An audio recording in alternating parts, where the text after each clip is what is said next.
Society Matters.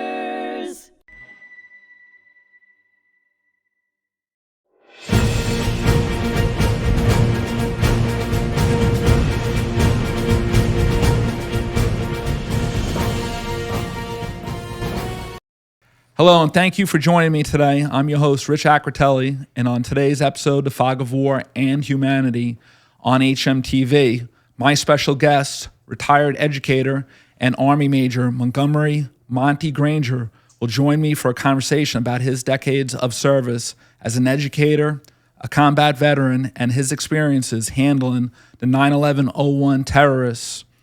Here we go, Monty. Let's get started. Monty, where did you grow up as a kid, and what were some of the interests that you had?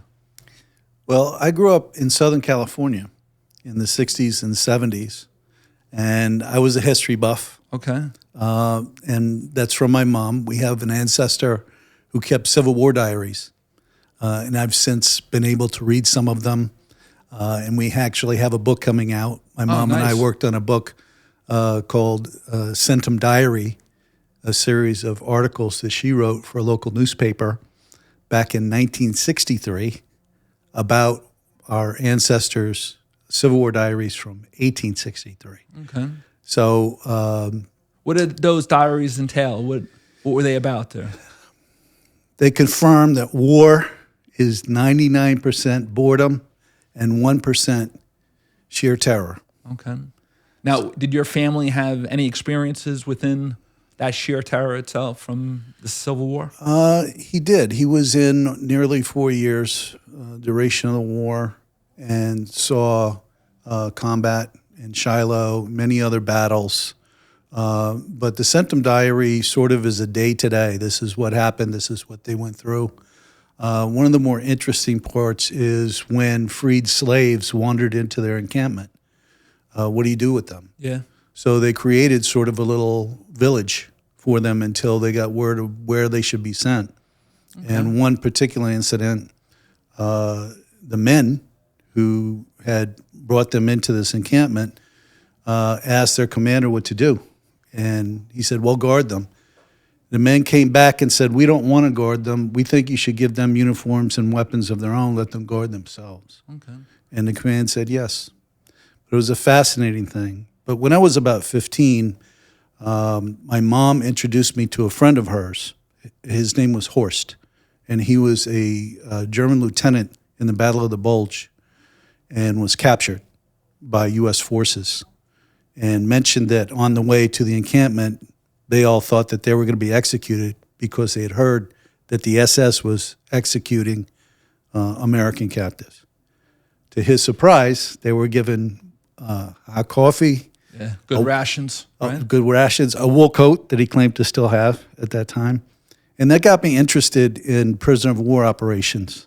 And ironically, in 1999, in my career as a military reservist, I was transferred to one of the only prisoner of war units in the U.S. Army, the 800th MP Brigade. But growing up in Southern California was great. Ended up going back there after college. Went to the University of Alabama, earned a BS in education. Now, you speak about two very interesting battles. One, Shiloh, where Ulysses S. Grant, before that, always kind of believed that it was a matter of a couple more victories and then the South would fall apart. Right. And after that, those were two of the bloodiest days, in North America up until that point. And then after that, you'd have Antietam. And then the Battle of the Bulge, where everybody thought kind of the war was over, or, hitting eastern France, Belgium, Luxembourg, even parts of Germany. And it was Patton who kind of said, enemy is its most dangerous when they're, backed into a corner. This is true. And, you had two very, very interesting experiences. And then you learn about prisoners of war, which very little is known about. And, these are major, major things that, spark people's interest. And I start off in my book, Saving Grace at Guantanamo Bay, kind of giving a short history lesson from Andersonville, which you may know. Yeah, in Georgia. Is a horrible, horrible Civil War encampment, prisoner of war camp, where there was horrible things that took place there, including cannibalism, Yeah. to how military were treated and treated others during World War II. So I was fascinated about how we treated captives. And we went by the book. We went by the Geneva Conventions and treated everyone with dignity and respect. Yeah, here on Long Island, you have German prisoners of war that are actually treated better than the local citizens because of Army regulations stated Certainly. that they had to have this type of food and drink and everything else. And it was actually better than what the local people were getting because everything was rationed, you know? Exactly. So it's an interesting angle that a lot of people don't really know about. And there were German prisoners of war here on Long Island at different points. Sure. Now, what brought you from California 3,100 miles to Long Island? My wife. So I earned a Bachelor of Science in Education at University of Alabama, and my department chair had earned a PhD from Teachers College, Columbia University. And after a while told me that's where I was going. So I went there for a master's degree in curriculum and teaching, where I met my wife. Now, was it University of Alabama? Roll Tide, itself? yeah. Bear Bryant was still there when I was there. Did you go check out some football games and stuff Everyone. like that? Everyone. Right? So what's the color? It's what, crimson, right? Crimson and white. Okay. So you had, a good experience down there, right? It was a blast. Okay. So it was a blast. Now you go there, education. Now you go to Columbia. Okay, a little bit different than the Deep South, right? Sure. And what were your experiences at Columbia? It was interesting because it was diverse, but it was also different in that the job I got through the university was at the Buckley School for Boys on the Upper East Side. One of my students was Donnie Trump Jr. Wow. He was a piece of work. Yeah, I'm sure. Yeah. He was always trying to get over. But also Richard Nixon's grandson. Okay. And I remember meeting the former president. Definitely guys of privilege, right? At a birthday party for his grandson. He came in. We were doing some games with them in the gym. I asked him, do you want a seat? He said, no, thank you. And just stood there in the doorway of the gym and watched his grandson have a good time. Wow. Okay. Now, what did you find that was interesting in terms of Columbia? What was your studies like? Right. So it was a great way to learn, right? Small classes. I even had to teach a couple of the classes. My favorite class, I think, was psychosocial aspects of human movement. Okay. So Dr. M.M. McKenzie, who was the forefather of sports psychology, I learned a lot. And that's something that you would be connected to absolutely down the road. As a coach and an athletic administrator. So it was all about human movement, ideas. He used to work directly with pro golfers, divers, swimmers, and get them back into where they needed to be. So it was fascinating. All right, so now you're a Western kid from California. You go to Alabama. You end up in New York City. It's almost like Forrest Gump when he's running throughout the countryside, right? He sees like a little of everything. Right? It was wild, yeah. So now I bring up Forrest Gump because you're a military guy. Yeah. And as a NCO, I shouldn't say guy, I should say officer, right? Yeah. Where does the military come into all of this now? Right. So I finished Columbia. I had to borrow my financial future away to go there 1 year, but the master's was done in about 14 months. I went home to California. I substitute taught for a year in my home school district, K to 12. You pay your dues. Sure. Sitting at home one day with my brother and a friend of ours. We didn't have a lot of money, and my loans come due. So I see this commercial, Be All You Can Be. Yeah, Uncle Sam. Right? Loan repayment. Yeah. But even though I had studied wars and history, I had never really pictured myself, what would I do? What year was this? This was 1986, 87. So you're towards the end of the Cold War. Right. Reagan blows everything out of the water in terms of military capabilities. Right. We're kind of near kicking in the structure of communism, right? Right. And there's a lot of money to be had in the service at that time. Sure, right? but I had no idea what I wanted to do. I knew I didn't want to actually kill people. So I came up with combat medic because in the TV series Combat, Yeah. my favorite character was the guy with the stupid red cross on his helmet. Okay. Big fat Was that target. Vic Morrow was in that? Yeah, Okay. well, he was in that series. Yeah. So I told the recruiter I want to be a medic. He says, okay, first choice. Second choice, truck driver, infantry. I said, no, you don't understand. I want to be a medic. Now, little did I know, when you go to basic training, everybody's trained the same. Sure. Yeah. You're a soldier first. Yeah, And that's you're- what my you're first... infantry. They could put a rifle in your I hand. was 40th Mech Infantry, California National Guard, and my platoon sergeant, who was a Vietnam vet, and he told me, you're 11 Bravo till somebody gets hurt. You're a foot soldier till somebody gets hurt. Okay. So I learned all the weapons. Where did they send you for your training? I went to Fort Bliss, Okay, that's Oklahoma, right? Texas, the armpit of Texas. Okay, Fort Bliss. Okay. Right. And so What am I thinking? On Fort Sill, right? that was basic, and then on to Fort Sam, Houston, Texas, Okay. for medic training. And you're a little bit older, right? You get through college. My nickname in basic training, even though I was about 23, was Papa Smurf. Okay. So the kids, So they can look at you for a little advice and experience. right, Okay. right. And was there any aspects of it being harder because you were a little bit older, or you just There made it were through? expectations. The drill sergeants made it very clear, and they knew my background. They got me on the side and asked me what was going on, and I said, "There's no direct commission for an education degree." So they said, "Okay, but you're going to be able to teach any of these guys anything." And you had your master's already. I had my master's degree. Yeah, and that's a lot more education than. most educated private. Yeah. Did you have a at lot of that time. guys from the either, the inner city or the small towns Oh, yeah. and stuff, and Oh, yeah. know, Chicago, New York Chicago, City. right? And where 2 years of college was a lot, let alone Yep. a master's degree. So now you become a reservist, right, or guardsman, right? in Guardsman. Then I got lovesick. Went back to my future wife in New York City after about a year, and got into the medical battalion, Lexington Armory, and my loans got paid off in 5 years, everything including interest, and they wanted to send me to officer candidate school. California. Okay. So I was at a crossroads. They said, you know what? Why not try to make this a second career? Now, were you teaching at this time? I as was. you were in I was teaching New York City public high schools. okay. Was that you were in a guard or reserve unit in the city? That was National Guard unit. National Guard unit. Okay. Yep. So I taught at the Brandeis High School in Upper West Side, and then 5.5 years at Humanities High School downtown. Okay. Now, what were some of the subjects that you taught? Or I taught health education. I taught physical education. I coached basketball, baseball, girls cross country, bowling one time. Now, you did all this. Where did you fit OCS?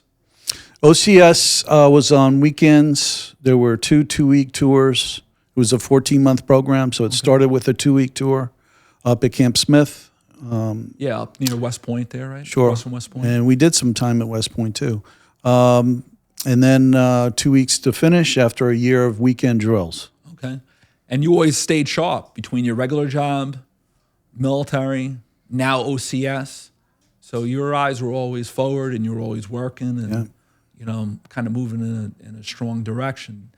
Now, are there any misconceptions that people might have about reservists or guardsmen because they're not in uniform all the time? It's funny you ask that because I think the biggest group that have the misconceptions are active duty. Yeah. And you kind of feel like when you're in a mission with them, that you have something to prove. And you do. But you prove it right away because you're a professional. So guardsmen and reservists have professions on the outside. Yeah. Or yeah. jobs that relate to it. Like at the 800th MP Brigade, a lot of those guys had been in and activated. Where was that? That's right across the street from Hofstra in Uniondale, New York, at the time. And all those guys, or a lot of them, had been in the first Gulf War when we went into Kuwait. So they had hands-on experience dealing with this. And during their civilian lives, they were sheriffs, they were police officers, they were corrections officers, attorneys. A wealth of experience. Exactly. Right? So when you mobilize a reserve unit, medical unit, or whatever kind of unit it is, those people do that job on the outside. And the conversations that you must have Because everyone's well-rounded, they're sharp, you know, they've been in uniform, you know, they've done prior missions like the Gulf War. You really do get, you know, a good, well-rounded group. It was great. You know, I felt very privileged. It's a good thing. So now you go through this. In the 1990s, you're teaching mostly in the city, or did you come out to Long Island? My wife got a job teaching for BOCES, Okay. teacher of the deaf and the hard of hearing with Eastern Suffolk BOCES. So I looked for a way to get to the island. I finally got hired in Riverhead, and then got a job in Middle Country. And what were you doing? What Riverhead, I was just a teacher. And then a job came open at Center Reach High School for department chair in phys ed. Okay. But it also had an athletic kind of piece to it. Okay. And one day I'll never forget it, the superintendent of schools calls me up at 5:30 in the afternoon and says, what do you want, district or building? I just fired your boss. So I said, district. So they hired me before I even had the credentials to be an athletic director. Wow. Wow. The superintendent So they had said, some confidence in you. yeah, the superintendent said, go to Stony Brook, get your stuff. Get your certificate, right? And then a year and a half later, I was at Compswog. Okay. I believe that was 1999, 2000. So now you're at a very good school district in terms of athletic, right? Sure. Football, lacrosse, Yeah. even maybe basketball at that point to a certain degree. You're there for a couple of years. Where were you when 9/11 hit? I was interviewing a school nurse at Compswog High School, and my secretary told me that a plane had hit the World Trade Center between interviews. And I thought, like most people at the time, it was, you know, heart attack. I flew a small plane into the building. Some sort of accident, right? Sure. Interviewed another nurse, and then the second plane hit.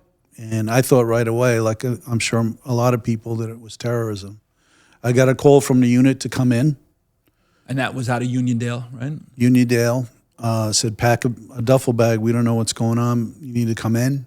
How long was that after 9/11? Was that directly after or That was on 9/11. on 9/11? That was that day. Wow. So I called my boss, the superintendent. I said, I don't know how long I'm going to be gone. He says, well, do you have anyone who can take your place? And a man named Tony Perna stepped up. He was my mentor in Middle Country. At Middle Country. And had just retired. I called my wife, went home, packed a bag, went in. Was in there for about 7 days at the emergency coordination center. Did they send you in to help support? I did not. In fact, our general went in, General Colton. I said, sir, wear your protective mask. Because all that pulverized concrete, Yeah, human air quality, remains. very poor. And the EPA did the wrong thing. They said it was safe, and it was not. Yeah. So now you're there. How long were you mobilized for? Well, I don't even know. Never got orders for that. Okay. They just said come in. So at the end of the 7 days, the general says, pack your bags. We're going somewhere. And so our unit was part of the planning process at the Pentagon for where to put detainees. We knew we were going to go into Afghanistan, and we needed a place to put them. So it went back and forth. They mentioned Guam, Diego Garcia, but every time the conversation came back to Gitmo, because it was the most secure location. Now, how would you describe Gitmo in terms of its name and location there? Any base USA, if you're on the ground there. Okay. Reminded me of Southern California, the climate. And where is it located? It's the extreme southeast of Cuba. Okay. On a base that we lease from the Cuban government. We had won Cuba, Yeah. in the Spanish-American War. We had retained the base after the communists took over. Now, you're shipping out. What's your family look like at this point? You're married? How many kids do you have now? I have two young boys, 6 and 3. My wife is pregnant with my third son, who was born 2 days before I left for training for Gitmo. And where were you living at this point? Port Jeff Station, New Port York. Jeff Station. So you have a home, Yep. a couple kids, one on the way, your wife. Yep. Okay. A lot of responsibilities, Sure. but you're in uniform, and the country was attacked. Yeah. What was your mindset? It was an emotional train wreck because on the one hand, I developed a very deep hatred for those who separated me from my family. And then on the other hand, I felt duty bound to go and do the best job I could possibly do to take care of these guys. And at that point, 2001, you're in the military for about 15 years. And, you know, you're really a veteran. You're well, experienced. Yep. You've dealt with, a lot of different groups of, soldiers and different jobs and stuff like that. Did that help prepare you? I know it's a very, very tough spot to be in because we'd never seen anything like 9/11 before. At least Pearl Harbor was against a military target, right? Sure. This was a completely different way of going to war. Was there any one thing that helped, prepare you for? I like to go back to my days as a private. If you've been an enlisted man and done what an enlisted man is supposed to do, you understand what needs to be done. And as an officer, that was always something that I went back to and relied on to help me manage a situation. And really, when I got to Gitmo, I was thrown into, hey, you're the ranking U.S. Army Medical Department officer with the Joint Detainee Operations Group, which was the management wing for Camp X-Ray. Did they give you any additional training or anything along those lines? Nope. Or did anyone sit you guys down and say, nope, this is what you might see? I helped coordinate medical, preventive medical, and environmental services for the camp.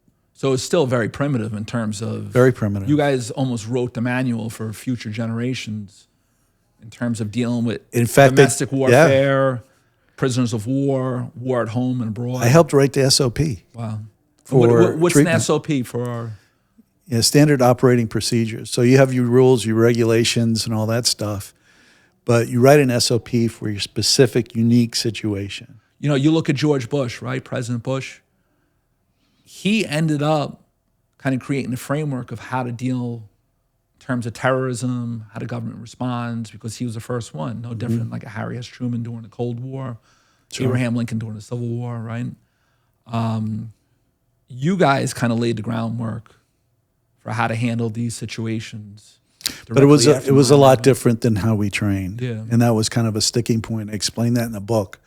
We fully expected to do tribunals to determine the status of these guys. And then what happens after that? Well, if you have a tribunal and you're an unlawful combatant, you can be put to death. Sure. And we expected that, but none of that happened. Yeah. Now, when you look at combatant, what's a big term or how do you define a combatant itself there? So in a combat zone, right, you have people in uniform carrying weapons openly. There's a command structure. Those are called lawful combatants or POWs. Okay. A person with no shirt on, carrying a weapon, shooting at people, could be an illegal or unlawful combatant. Sure. An unlawful combatant has no rights or privileges. They're not even mentioned in Geneva Conventions. Sure. But once we retain them, we have a moral obligation to care for them in the spirit of Geneva. Now, did a lot of this change on and after 9/11/01? I think what really changed was our understanding of our expectations. So we only train one way, to treat each and every detainee with dignity and respect. When we got there, we could control that part. But there were two joint task forces. Mine was JTF 160. The other one was JTF 150, and they are the ones who did the interrogations. Wow. They had a 2-star general. We had a 1-star. Now, where were you guys located out of? It's called the Pink Palace. It was an old dental facility on the top of McCalla Hill. Okay. And the Puzzle Palace, or the Head Shed, was a little piece down the road from there. And that was in Cuba? Yeah. And every day I would travel to Camp X-Ray or the detention hospital, which was really a Fleet Hospital 20. Picture a Navy MASH unit. And that's where the detainees were cared for, because a lot of them had war wounds when they got to us, because it was a hot war at that time in Afghanistan. Now, I want to ask you this here. Why did the government and the military utilize Camp X-Ray? It had been used in the 1990s for the Haitian and Cuban boat crisis. But the places where we kept the detainees, initial detainees from Afghanistan and War on Terror, were isolation cells that they used to separate the troublemakers during those mass migrations. So you already had some of those facilities, and It was picture dog kennels. So it was chain link fences with a chain link fence roof. But on top of that, there was corrugated, either fiberglass or metal, and a concrete floor, about 6 foot by 8 foot cells. So each detainee in the beginning stayed in there. But we only had that place for less than 4 months. Wow. But today, Richie, you still see photographs where they talk about Gitmo. Yeah. You're going to see the photographs from those first 3 months. Yeah. And there's a lot of changes, obviously, Right. to the facilities and Yep. how those prisoners are handled, right? So- Very different. And I think the perception was, on the cover of my book, shows a detainee in the sensory deprivation, which was to keep them safe and us safe during the orientation. When they first came in, when they were in process, they were held like that. And the misconception is, because of the press and the photographs that are out there, is that that's how they were treated 24/7. Yeah. But maybe 20 minutes to 45 minutes before they're being processed. Okay. All right. So we're going to go into a second episode here on HMTV with Major Montgomery Granger. Please join us for our second episode that deals with his unbelievable story of his time serving in 9/11 and how he handled some of these combatants and prisoners of war.